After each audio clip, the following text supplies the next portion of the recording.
Good morning students.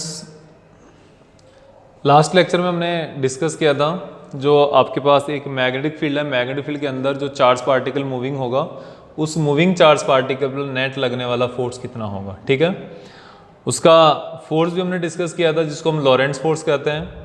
और इसके अलावा जो उस फोर्स है, फोर्स के साथ साथ उसकी जो मोशन हुई थी वहाँ पर, उस मोशन के बारे में भी डिस्कस किया था। उस मोशन में वेलोसिटी, रेडियस का फॉर्मूला डेराइव किया था, टाइम पीरियड का फॉर्मूला डेराइव किया था और आपको ये भी बताया था how that time period is independent of its velocity because there were no terms of velocity in the formula of time period. You must check that formula. Okay, that is why there is no dependency of time period on velocity। Velocity के ऊपर time period depend नहीं कर रहा था और frequency है उसका भी फॉर्मूला आपने डेराइव किया था। तो लेकिन अब वो उतना ही है। अब इसके बाद हमने जो हमारा नेक्स्ट पार्ट होगा, नेक्स्ट पार्ट है बायो-सावर्ट्स लॉ। बायो-सावर्ट्स लॉ का हम यहाँ पर आपके सामने फिर से एक बार क्विक रिवीजन करेंगे। इसको बहुत ज़्यादा डिटेल में नहीं करेंगे लेकिन क्विक रिवीजन करेंगे, कोई भी इंफॉर्मेशन छोड़े बिना। कोई भी हम इसके जो रिलेटेड कॉन्सेप्ट होगा उसको छोड़ेंगे नहीं, लेकिन थोड़ा जल्दी करेंगे हम। ठीक है, बायो-सावर्ट्स लॉ क्या होता है? जो मैग्नेटिक फील्ड है उसको फाइंड आउट करने के लिए ये लॉ दिया गया था बायो-सावर्ट नाम के साइंटिस्ट के द्वारा। ठीक है, इसमें क्या लिया गया था? एक करंट कैरिंग वायर कंसिडर किया। ठीक है, ये क्या है आपके सामने? कोई भी एक करंट कैरिंग वायर था। इस करंट कैरिंग वायर में एक करंट फ्लो हो रही थी। इस करंट का मैग्नीट्यूड है I।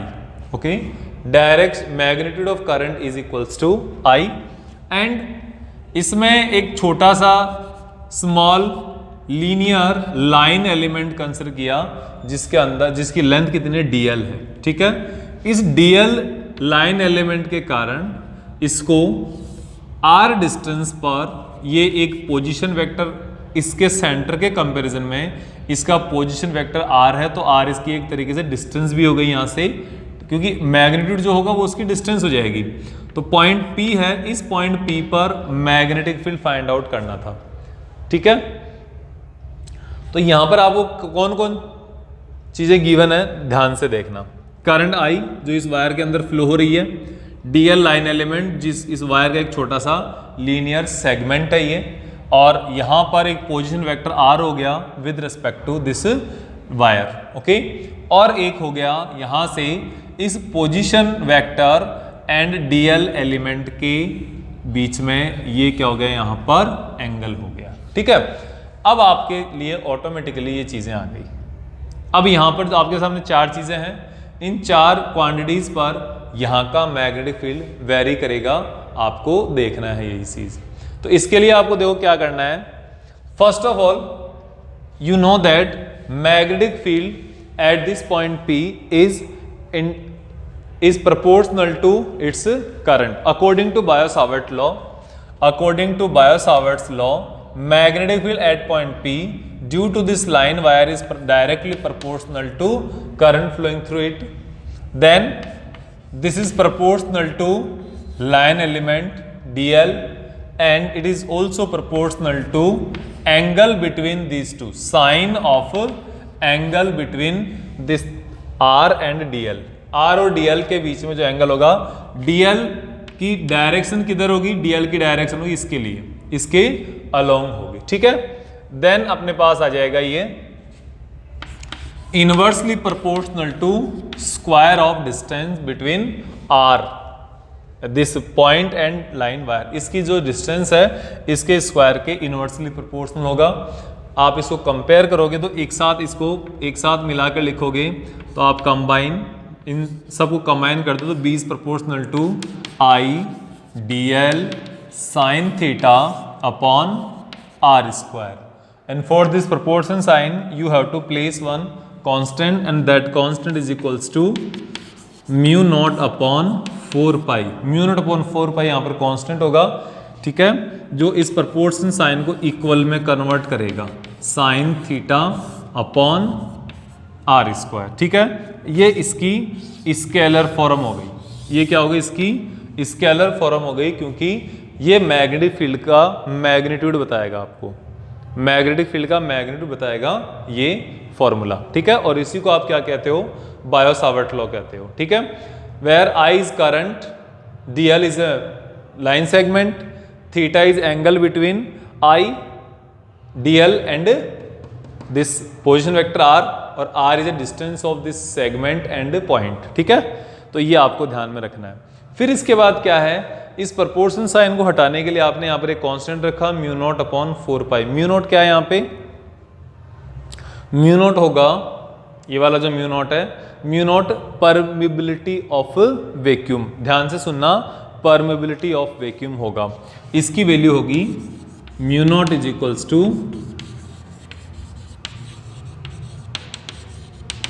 Permeability of vacuum.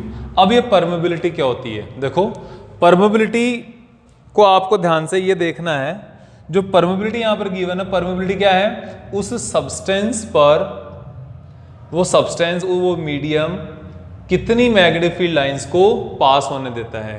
जितनी ज्यादा मैग्नेटिक फील्ड लाइंस को वो क्रॉस होने देगा, पास होने देगा वहां से, उसी को आप इसकी परमिबिलिटी कह दोगे, ठीक है। जैसे परमिटिविटी होती थी इलेक्ट्रिक फील्ड में, इलेक्ट्रिक फील्ड में परमिटिविटी का ये कॉन्सेप्ट था कि it is ability to oppose the electric field, but this permeability is a, permittivity opposition होता है, but permeability is a support, this can support electric field, okay. तो ये आपको यहां पर स्पेशली ध्यान में देना है, ठीक है।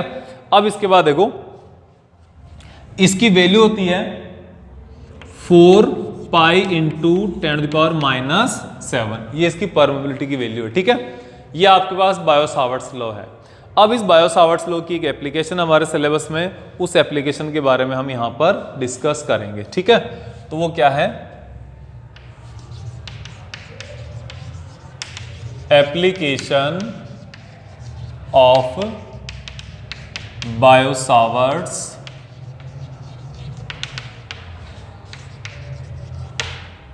Application of bio-Savart's law. तो बायो-सावर्ट्स लॉ की एप्लीकेशन के लिए इसको मैं यहां से एक बार हटा देता हूं, आपको केवल ये वाला फॉर्मूला, हाँ ये मैग्नीट्यूड फॉर्म है, तो इसकी फिर वेक्टर फॉर्म क्या आएगी इस लॉ की, तो वेक्टर फॉर्म देखो साइन थीटा, ठीक है। थीटा कौन से टर्म में आता है, थीटा आता है वेक्टर प्रोडक्ट में। तो ये देखो यहां से b इक्वल्स टू हो जाएगा b vector is equals to mu naught I upon mu pi, ठीक है।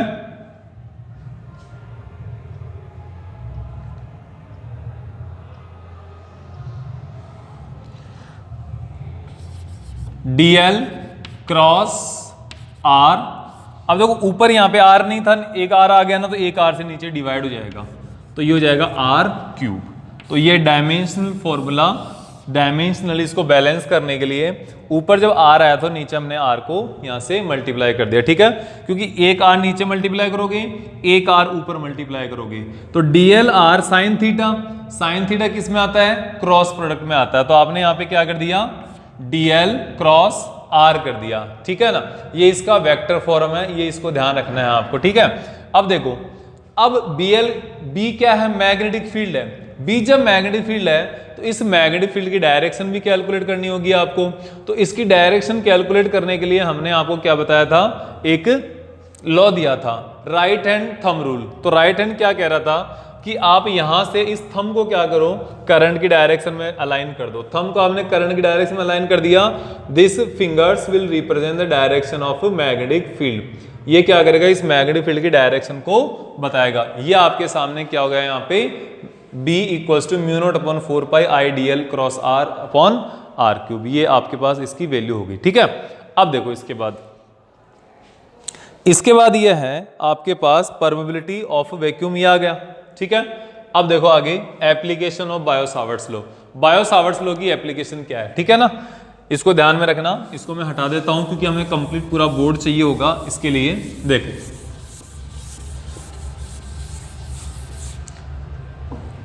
इसकी एप्लीकेशन है फर्स्ट, और एक ही हमारे सिलेबस में, magnetic field due to a circular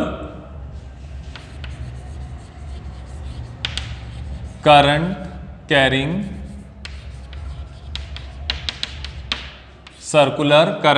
loop. ठीक है, मैग्नेटिक फील्ड किसके कारण? सर्कुलर करंट कैरिंग लूप के कारण।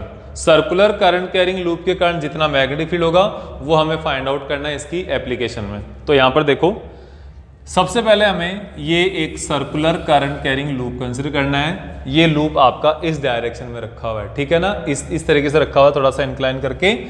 ये इसकी एक एक्सिस हो गई जो कि पीछे से लगातार हमेशा पास हो रही है। इसके अंदर एक ये करंट फ्लो हो रही है।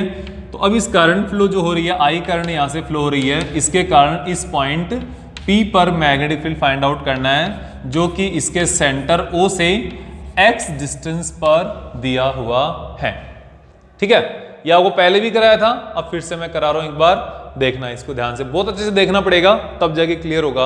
और देखना ही नहीं है, जितने टॉपिक आपके यहाँ पे हो जाए उनके ऊपर आपको क्वेश्चंस भी करने होंगे। तो देखो यहाँ पे दो लाइन सेगमेंट मान लो, एक लाइन सेगमेंट ऊपर हो गया, एक लाइन सेगमेंट नीचे हो गया। ये हो गया DL और ये भी हो गया यहां से आपके सामने DL हो गया। ठीक है, तो देखो इसके कारण यहां पर मैग्नेटिक फील्ड होगा। इसकी डायरेक्शन क्या होगी? ये होगी इसकी डायरेक्शन। कैसे होगी बता देता हूं। देखो आप कि आपने अभी इसका वेक्टर फॉर्म जो देखा था लॉ का, वो क्या था? B is equals to mu naught upon 4 pi I DL cross R upon R cube. यही देखा था ना। तो इसका मतलब हो गया कि इसकी जो डायरेक्शन है वो DL क्रॉस R की डायरेक्शन में होगी। और DL की डायरेक्शन क्या होगी? DL की डायरेक्शन होगी करंट की डायरेक्शन में। ठीक है, तो करंट की डायरेक्शन आपकी ये है, तो ये होगी DL की डायरेक्शन। ठीक है, और फिर होगा आपके सामने R कौन सा हो गया? ये हो गया। तो DL से R की तरफ, DL से लेकर R की तरफ आप इन फिंगर्स को रोटेट करोगे तो this thumb will represent the direction of magnetic field. क्योंकि DL क्रॉस R, DL से लेकर R तक रोटेट करना है, तो थंब क्या करेगा? मैग्नेटिक फील्ड को रिप्रेजेंट करेगा। तो आप देखो यहां से, तो DL क्या है? ये है आपके सामने, ये एक पूरा लूप हो गया। तो इधर DL आ गया, इधर से आप R की तरफ वेक्टर को घुमाओगे, R ऐसा टेढ़ा है, तो ये क्या हो जाएगा? मैग्नेटिक फील्ड हो जाएगा। तो ये देखो इस तरीके से आ गया। एक और तरीका है, एक और तरीका ये है जो राइट हैंड थंब रूल बताया था कि देखो यहां से आप इसको रोटेट करो फिंगर्स को, तो फिंगर्स को रोटेट करो तो यहां पर ये फिंगर बाहर आ रही है इस डायरेक्शन में, तो ये मैग्नेटिक फील्ड इसका इधर हो जाएगा। ठीक है, ये आपके पास हो गया मैग्नेटिक फील्ड DB। इसके कारण अगर मैग्नेटिक फील्ड देखोगे यहां पर, तो ये मैग्नेटिक फील्ड भी क्या होगा? नीचे की तरफ ही होगा। ये हो गया ऑल्सो DB2 हो जाएगा ये, और ये DB1 हो जाएगा। ठीक है, अब आपको पता है अगर ये दोनों सेम डायरेक्शन में होते तो ऐड होकर रिजल्ट दे देते, अगर ऑपोजिट होते तो सब्ट्रैक्ट होकर दे देते। लेकिन ये दोनों अलग अलग डायरेक्शन में है, और अलग अलग डायरेक्शन में होने के कारण यहां पर आपको क्या करना पड़ेगा? इनको कंपोनेंट्स में रिजोल्व करना पड़ेगा। और जब कंपोनेंट में रिजोल्व करोगे तो देखो क्या आंसर आएगा, कैसे आएगा? ये DB है। DB आपका क्या करेगा? इधर आएगा, इसका एक कंपोनेंट इधर कैलकुलेट करोगे और एक कंपोनेंट इसका हॉरिजॉन्टल कैलकुलेट करोगे। कंपोनेंट के लिए आपको क्या चाहिए? एंगल चाहिए। तो एंगल की वैल्यू हमें यहां पर फाइंड आउट करनी होगी। तो देखो एक बार के लिए हम एंगल मान लेते हैं ये वाला। सपोज ये वाला एंगल कितना है? थीटा है। ठीक है, ये अगर थीटा होगा तो हमारे पास ये कितना हो जाएगा? 90 माइनस थीटा हो जाएगा। फिर ये कितना हो जाएगा? अगेन थीटा हो जाएगा, और ये 90 माइनस थीटा रिमेनिंग। ठीक है, ये अगर थीटा होगा तो ये भी 90 माइनस थीटा हो जाएगा। ये इसकी रेडियस R दी हुई है। ठीक है, और ये वाला डिस्टेंस कितनी होगी? यहां से ये वाली डिस्टेंस होगी R स्क्वायर ये वाली प्लस x स्क्वायर ये वाली। यही तो होगा ना, क्योंकि ये हाइपोटेनस होगा और ये दोनों परपेंडिकुलर हैं। ये हाइपोटेनस सबसे बड़ी लाइन होगी। ठीक है, ये थोड़ी दिखाई नहीं दे रही है क्योंकि हमने इसको थोड़ा इस तरीके से बना रखा है, अदरवाइज सीधा अगर बनाते हैं तो ये दिखाई देता है पूरा। ठीक है, ध्यान देना इस चीज को। अब देखो आप यहां पर इस थीटा के कारण ये वाला कंपोनेंट होगा dB cos थीटा, ओके। और इसके कारण जो नीचे की तरफ जो एंगल बनेगा वो ये बनेगा। नीचे की तरफ जो एंगल बनेगा, इस एंगल के कारण ये तो एंगल बनेगा थीटा, और ये आपका कंपोनेंट। ये थीटा क्यों बनेगा? देखो, ये अगर थीटा होगा तो नीचे वाला भी थीटा होगा, और ये 90 माइनस थीटा, और ये फिर से थीटा, तो ये हो जाएगा dB cos थीटा अगेन। ठीक है, ध्यान से देखना है।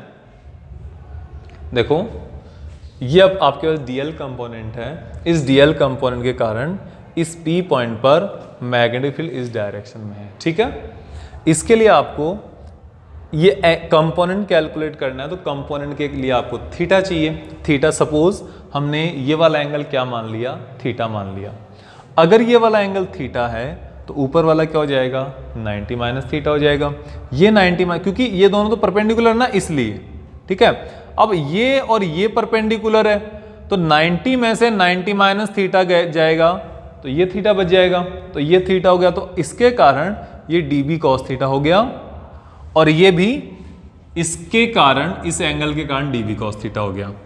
इधर इसका जो कंपोनेंट आएगा ये dB sin थीटा बचेगा, और इसका कंपोनेंट इधर dB sin थीटा बचेगा। ये आपको ध्यान में रखना है। तो अल्टीमेटली क्या हुआ, आपको यह देखना होगा कि रिजल्टेंट की डायरेक्शन क्या होगी?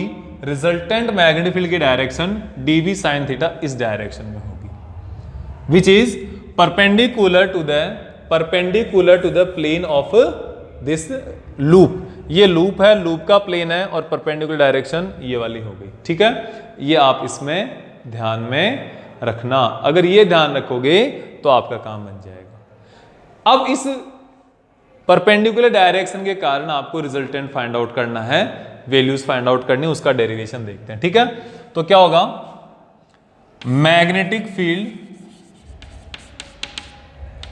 Eight P due to dl, dB is equals to, पहले dB की वैल्यू बता दूंगा मैं आपको, mu naught I dl sine theta upon r square. Mu naught upon 4 pi आपके सामने है। यहां पर थीटा कौन सा है? देखो, ये वाला जो थीटा लिया था हमने, ये वाला तो यहां से एंगल है, जबकि इस फॉर्मूले का जो थीटा है, जो बायो-सावर्ट लॉ में दिया था, ये तो इसका बायो-सावर्ट लॉ का वो है वेक्टर फॉर्म। हम मैग्नीट्यूड कंसीडर कर रहे हैं, जो आपको जस्ट 10 मिनट पहले बताया था आपको। तो यहां पर देखो, ये वाला थीटा कौन सा आएगा? ये वाला थीटा होगा angle between this DL length and R. तो डीएल क्या है? जैसे मान लो ये आपका लूप है, तो डीएल क्या है? ये वाली लेंथ है। ठीक है ना, ये वाली लेंथ क्या होगी? डीएल। और आर कौन सी हो गई? ये वाली। तो इन दोनों के बीच में एंगल कितना हो गया? ये 90 डिग्री का एंगल हो गया। ठीक है, इस तरीके से देख सकते हो। ये वाला तो आपके सामने क्या हो गया? डीएल हो गया, और आर ये हो गया। तो यहां पर ये एंगल क्या आ गया? 90 डिग्री होगा ये वाला एंगल। तो इस थीटा इक्वल्स टू तो क्या आ जाएगा? 90। थीटा इक्वल्स टू 90, तो आपके सामने आ जाएगा dB equals to mu naught I dl upon 4 pi r square, 4 pi r square. ठीक है, ये तो dB की वैल्यू आ गई। लेकिन आपको पता है कि इसका जो वर्टिकल कंपोनेंट cos थीटा वाला, वो तो कैंसिल आउट होगा।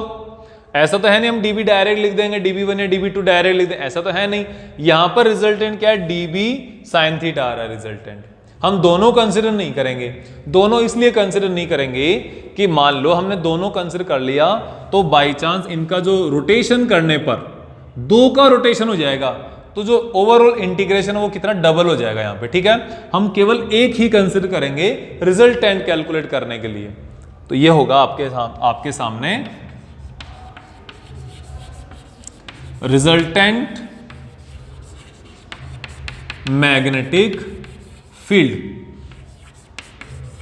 dB dash is equals to dB sine theta.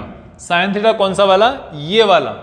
यहां पर कौन सा था? ये वाला था। यहां पर ये जो आपका लूप है ना, इस टाइप से, और ये वाला। तो देखो यहां पर dB क्या आ जाएगा? dv की वैल्यू ये हो गई mu naught I dl upon 4 pi r square into sine theta. ठीक है, साइन थीटा की वैल्यू और रख दो। साइन थीटा की वैल्यू कहां से रखोगे? इस ट्राइंगल से। ये वाला जो ट्राइंगल है आपका, इस ट्राइंगल से साइन थीटा की वैल्यू रखनी है। थीटा ये, तो साइन थीटा क्या हो जाएगा? आप यहां से पे लिख लो अलग से, sine theta equals to perpendicular upon hypotenuse. Perpendicular कौन सा है? आर है ये आर परपेंडिकुलर आएगा, हाइपोटेनस ये आ गया under root R square plus X square. एक बात और बता देता हूं मैं आपको, जैसे हमने यहां पे आर लिया है, ये आर स्क्वायर लिया है ना, तो आर स्क्वायर कौन सी है? ये वाली डिस्टेंस है ये, और इस वाले डिस्टेंस को हमें आगे रखना है, तो इस वाले डिस्टेंस की वैल्यू भी रख देंगे mu naught I dl upon 4 pi R square plus X square के अंडर रूट का स्क्वायर। तो आर स्क्वायर की वैल्यू ये आ जाएगी, ये अंडर रूट है तो आर स्क्वायर की वैल्यू हो जाएगी, अंडर रूट हट जाएगा, और साइन थीटा इक्वल्स टू यहां से रखोगे R upon under root R square plus X square. ठीक है, इन दोनों को सोल्व कर दोगे, db डैश इक्वल्स टू क्या आ जाएगा?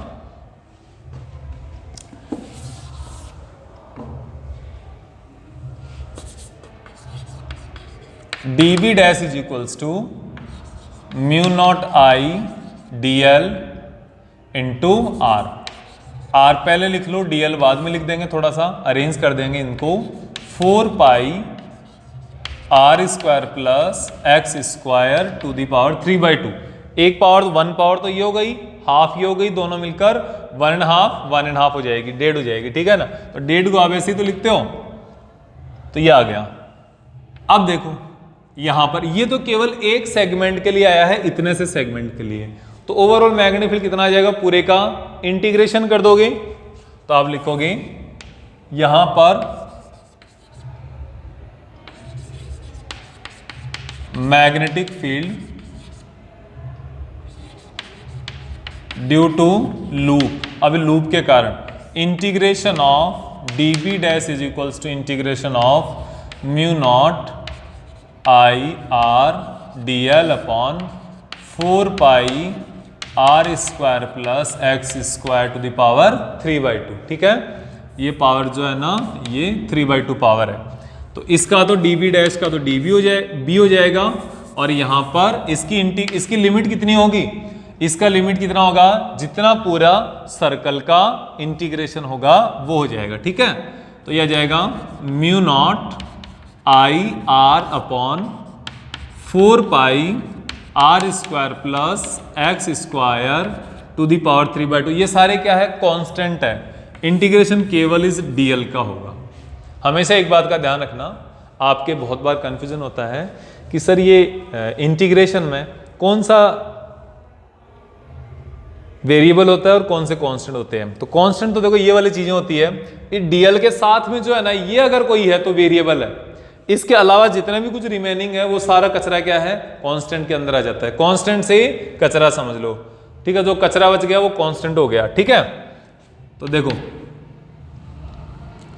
Mu naught I R upon 4 pi R square plus X square की पावर 3/2 b। इसकी वैल्यू हो जाएगी 2 पाई आर, क्योंकि यहां पर इसके कंपोनेंट जितने भी dl एलिमेंट्स है सबको ऐड करोगे तो इसकी पूरी कंप्लीट सरकमफ्रेंस हो जाएगी। इस सरकमफ्रेंस को आप 2 पाई आर कह दोगे। ठीक है, पाई से पाई कैंसिल, 2 से 4 कैंसिल, 2 आ जाएगा, तो mu naught I R square upon 2 R square plus X square to the power 3/2 equals to B.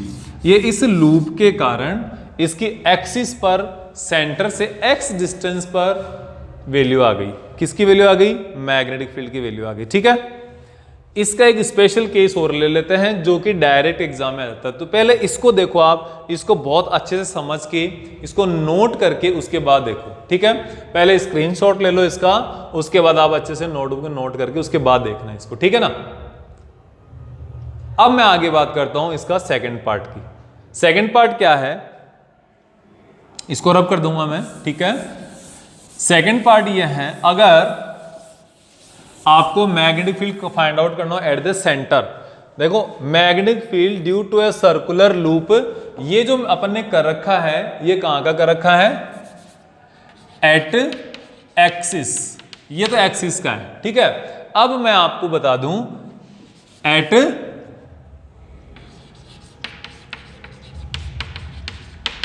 Centre, तो इसका क्या हो जाएगा, देखो सेंटर के लिए ये जो पॉइंट P है ना, ये पॉइंट P इधर आकर के इसके सेंटर O पे आ जाएगा, ठीक है। तो इस कंडीशन में फॉर सेंटर इसका सेकंड पार्ट हो जाएगा एट सेंटर, सेकंड पार्ट, ठीक है। तो सेंटर के लिए x इक्वल टू कितना हो गया, 0 हो गया।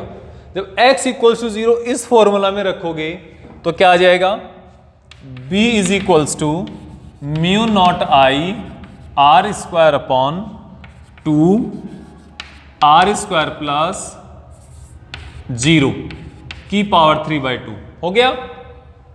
सॉल्व कर दो, mu naught I R square upon 2 R की पावर 3 हो जाएगा, आर स्क्वायर की पावर 3/2, तो 2 से 2 कैंसिल, 3 हो जाएगा, ये पावर से ऊपर कैंसिल, तो आपके पास मैग्नेटिक फील्ड आ जाएगा mu naught I upon 2 R. This is the magnetic field of this circular loop at centre. देखो ये एक आपका सर्कुलर लूप है, इसके सेंटर पे मैग्नेटिक फील्ड आ गया पूरे के कारण यहां पर, ठीक है ना। ये तो आपका सेंटर के ऊपर आ गया। अब मान लो आपको ये पूरा कंप्लीट सर्कल नहीं दिया हुआ, कंप्लीट सर्कल नहीं दिया हुआ, तो क्या करोगे,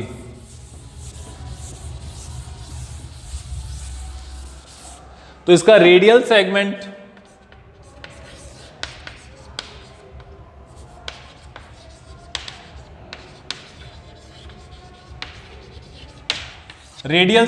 मान लो आपको ये जो पूरा सर्कल होता है ना, इस पूरा सर्कल का नहीं दिया हुआ, आपको केवल इतने से का पूछा है, ये थीटा दिया हुआ है, ठीक है।